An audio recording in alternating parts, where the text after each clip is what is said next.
السلام علیکم میرے عزیزو، کیسے ہو؟ خیریت؟ اللہ آپ کو جزائے خیر دے اور مجھے بھی آپ کے ساتھ ساتھ۔ دیکھیں، دن بدن دنیا کا ماحول بہت ہی خراب ہوتا جا رہا ہے، قتل و غارت عام ہو رہی ہے، کوئی کسی کی پرواہ نہیں کر رہا ہے۔ یہی دنیا ختم ہونے کی نشانیاں ہیں، جس میں ہم ابھی عبادتوں کا جو ذوق ہے ہمارے، اس میں الحمدللہ نمازیں تو ہم پڑھتے ہیں، نماز کو جا رہے ہیں، عبادت تو ہوتی ہے الحمدللہ۔ رمضان کے مہینے میں خاص کر زیادہ عبادت کرتے ہیں بندے، اللہ کا شکر ہے۔ بس اس عبادت کے دوران ہمارا دھیان کہاں رہتا ہے، اس کی فکر ہونی چاہیے، کیونکہ ہم جب نماز کے لیے رہتے، خیر روایتوں میں آتا ہے کہ جب دن بھر تھکے ہارے آتے ہیں اور تھکتا ہے آدمی، اور جب عبادت کے لیے جاتا ہے نا، اللہ کی عبادت کرتا ہے، اللہ اکبر، اس کا مطلب ہے میں نے دنیا پیچھے چھوڑ دی، بس تیرے سامنے کھڑا ہوں، اس بادشاہ کے سامنے، اس رب جلال کے سامنے کھڑا ہوں میں۔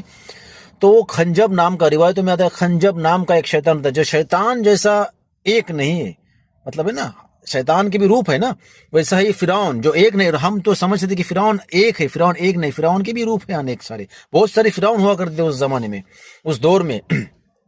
تو خنجب نام کا جو شیطان ہے، وہ آ کے کان میں بس وسوسے ڈالتے رہتا ہے، تو ہمارا دھیان جاتا ہے، تو ہم جب مسجد میں عبادت کے لیے کھڑے تو دھیان نظر گھومتی ہے، دھیان بھٹکتا ہے عبادت کے لیے، ہاں، دماغ میں آتا ہے کہ بھائی میں نے اس کو کل پیسہ دینا ہے، اس کو کل اتنا دیا، ارے یعنی وہ بہن نے اگر کوئی گھر میں نماز پڑھتے، اور یار چگلی اور کے ٹھیلے بولتے نا، چولہے پہ کچھ رکھا ہے یا کچھ بول، وہ سب باتیں اسی دوران نماز کے وقت آتے ہیں۔ میرا بھی وہی کیفیت ہے، اللہ مجھے اور آپ کو جزائے خیر دے، سدھرنے کا موقع دے، ہمیں بھی اللہ خیر کے راہ پہ رہے عبادت کے دوران، تو وہ باتیں اسی وقت دھیان میں آتی ہے۔ دیکھو، کبھی مارکنگ کرو اس چیز کو، ہم جب کسی یعنی کورٹ میں جانا ہے، پیشگی ہے کچھ ضروری کام سے، یا تو پھر کسی 3 اسٹار بڑے سے بڑے جو رہتے ہیں پولیس ہائی لیول کے، تو ہماری کیا حالت رہتی ہے؟ تو ذرا سوچو، وہ عالم الغیب جو غیب کا علم جانتا ہے، یا شرک سے قریب جو گھسا ہوا ہے اندر، سب اس کو سمجھتا ہے، وہ کیا اس کے سامنے، اس رب جلال کے سامنے جب کھڑے ہونے کا وقت آتا ہے، تو ہمیں کیسا کھڑا رہنا چاہیے عبادت میں؟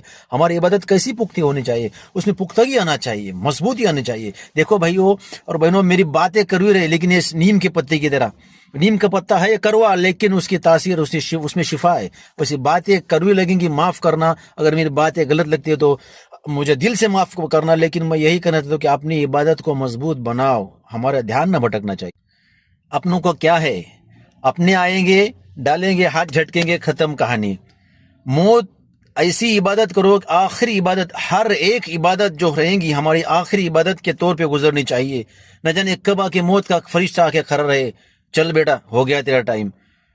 تو دنیا چھوڑ کے جانا ہے، پکی بات ہے، مرنا برحق ہے، بس ہماری عبادت اللہ نے ہمارے منہ پہ نہیں مارنی چاہیے۔ اتنا ہی کہنا ہوں میں کہ اللہ خیر کرے، سپورٹ کرو، آگے بڑھاؤ، اللہ آپ کو جزائے خیر دے، واللہ خیر۔ السلام علیکم رحمۃ اللہ وبرکاتہ۔